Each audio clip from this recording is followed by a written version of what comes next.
अस्सलामु अलैकुम वरहमतुल्लाहि वबरकातुहू नहमदुहु व सल्ली अला रसूलिहिल करीम अम्मा बाद।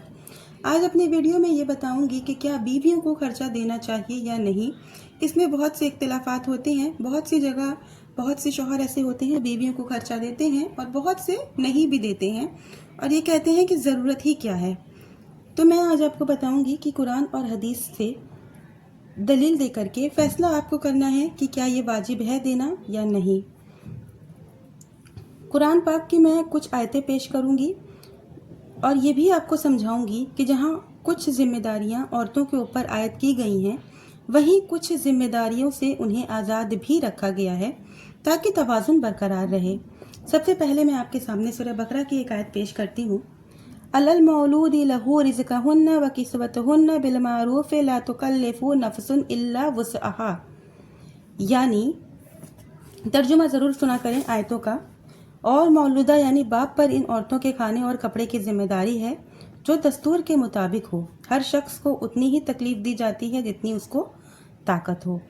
और दूसरी जगह सूरह तलाक में अल्लाह ताला फरमाता है अस्किनुहुन्ना मिन हैसु सकंतुम मिन वुजिदकुम ला तुज़ारुहुन्ना लितुज़य्यकु अलैहिन्ना व इन कुन्ना औलाती हमिलन फअन्फिकु अलैहिन्ना हत्ता यज़अना हमलहुन्ना फ़इन अर्ज़अना लकुम फ़ातुहुन्ना उजूरहुन्ना। तर्जुमा, तुम जहाँ रहते हो अपनी ताकत के मुताबिक उनको भी वहीं रखो और उन्हें तंग करने के लिए तकलीफ मत पहुँचाओ। अगर वो हमल से हो तो जब तक वज़ह हमल ना हो जाए इनका खर्च देते रहो। फिर अगर वो तुम्हारी ख्वाहिश के मुताबिक दूध भी पिलाएं तो तुम उन्हें उनकी मजदूरी दे दो। दोनों आयतों में तलाक के बाद खर्च देने की बात है।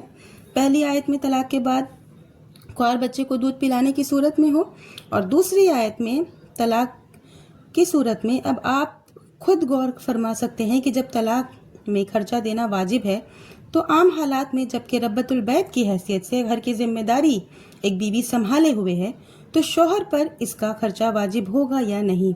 अब मैं आपको बता दूं कि रब्बतुल बैत किसे कहते हैं। रब्बतुल बैत का मतलब होता है घर की मलिका और ये जो है औरतों को ये दर्जा दिया जाता है बीवियों को रब्बतुल बैत का, क्योंकि वो अपने शौहर का पूरा घर संभालती है।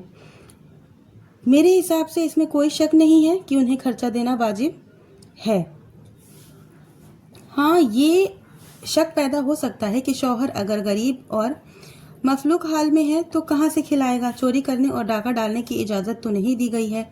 बेशक आप ये सवाल कर सकते हैं लेकिन इस एहतमाल से शरीयत का मसला नहीं बदल सकता। अब इस पर जो है कि क्या वो चोरी करके कमाए तो मैं आपको एक हदीस आपके सामने पेश करूंगी, समझने की कोशिश कीजिएगा। हदीस हज़रत अबू हुरैरा रज़ी अल्लाह अन्हु इस हदीस के रावी हैं और फरमाते हैं, ये मशहूर हदीस है कि एक मरतबा रसूलुल्लाह सल्लल्लाहु अलैहि वसल्लम के दरबार में एक शख्स आया और कहा, अल्लाह के रसूल सल्लल्लाहु अलैहि वसल्लम, मैं तो हलाक हो गया। आपने फरमाया, क्यों जी, क्या बात है? उसने कहा, रमज़ान का महीना था और मैं रोज़े की हालत में बीवी के पास चला गया। आपने फरमाया, ऐसा करो कफ़ारे में एक गुलाम आज़ाद कर दो। उस शख्स ने कहा, मेरे पास गुलाम नहीं है, मैं आज़ाद कहाँ से करूँगा? आप सल्लल्लाहु अलैहि वसल्लम ने फरमाया, अच्छा, लगातार 2 महीने का रोज़ा रखो। उसने कहा, ये भी नहीं हो पाएगा। 1 महीने सब्र नहीं हो सका तो 2 महीने कैसे होगा? आप सल्लल्लाहु अलैहि वसल्लम ने फरमाया, अच्छा, 60 मिस्कीन को खाना खिला दो। कहा, इतनी बिसात कहाँ है, गरीब आदमी हूँ। इतने में रसूलुल्लाह सल्लल्लाहु अलैहि वसल्लम के पास एक टोकरी खजूर आ गई। आपने पूछा, वो आदमी जो अभी मसला पूछ रहा था कहाँ है? उसने जल्दी से कहा, अल्लाह के रसूल सल्लल्लाहु अलैहि वसल्लम, मैं हाजिर हूँ। आपने उसको वो टोकरी दी और कहा, ले जाओ, इसी को सदका कर दो, तुम्हारा कफ़ारा अदा हो जाएगा। उसने पूछा, अल्लाह के रसूल सल्लल्लाहु अलैहि वसल्लम, किसको दूंगा? आखिर मुझसे ज़्यादा कौन इसका मोहताज होगा? तो सुने, मदीना के दोनों मैदानों के दरमियान मुझसे ज़्यादा कोई गरीब घराना नहीं है, अब किसको दूं? इसकी दिलचस्प बातें सुनकर आपको बेसाख्ता हंसी आ गई। आप सल्लल्लाहु अलैहि वसल्लम हंसने लगे, बड़ा बातूनी है। खैर, आपने कहा, अजी ले जाओ, तब अपने ही बाल बच्चों को खिला दो। अब देखा आपने, कफ़ारे में आपने तखफीफ कर दी, इसके बाद आपने उसको उसकी भी इजाज़त दे दी कि ले जाओ और अपने ही बाल बच्चों को खिला दो। क्यों? अब आप इसका जवाब दें कि क्यों ऐसा कहा।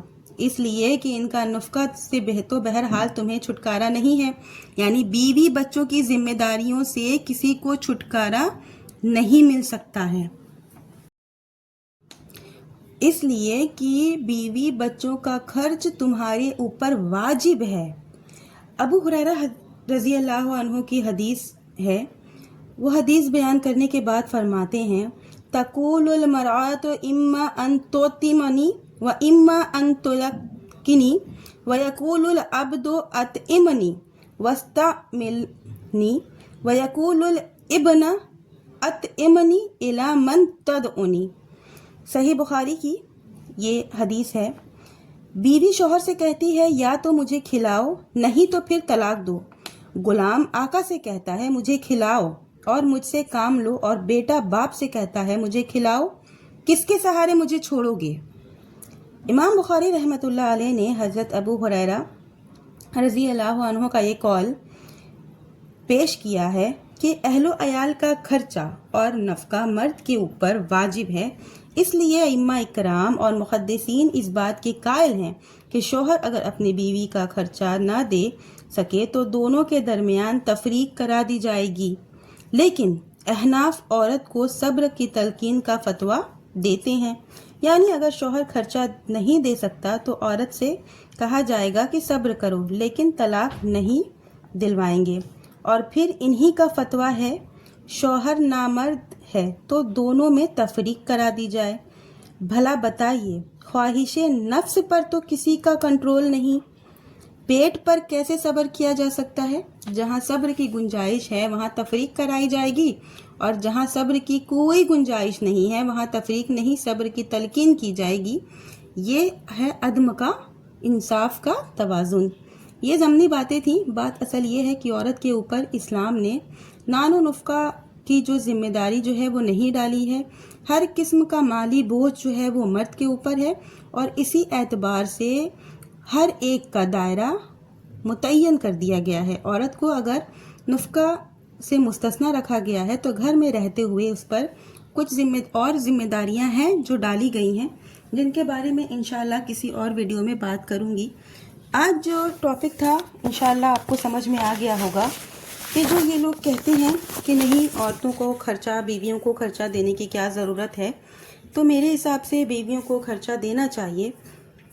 اس سے جو ہے میاں بیوی کے بیچ ایک محبت ہی بڑھتی ہے، ایسا کچھ نہیں ہوتا ہے کہ ہاں اس میں کچھ، بہت بار ایسا ہوتا ہے کہ بیویوں شوہر موجود نہیں ہوتا ہے، بیوی جو بھی جمع کرتی ہے چاہے وہ اپنے خرچے میں سے جمع کرے یا کسی بھی صورت میں، ایک دن ایسا ہوتا ہے کہ شوہر ہی کے کام آتا ہے، کیونکہ جتنا بیویاں کو میں نے دیکھا ہے بیویاں بچا کر کے ہی رکھتی ہیں، فضول خرچ کرنا انہیں پسند نہیں ہوتا ہے۔ میرے حساب سے میں نے آپ کو روشنی قرآن اور حدیث سے دلیل دے دی ہے، مجھے لگتا ہے کہ بیویوں کو خرچہ دینا چاہیے۔ ویڈیو زیادہ لمبی نہیں کروں گی، آخر میں اللہ تعالیٰ سے دعا کرتی ہوں کہ اللہ تعالیٰ ہم تمام مومن مسلمانوں کو قرآن و سنت پر چلنے کی توفیق دے، آمین۔ وآخر دعوانا الحمدللہ رب العالمین۔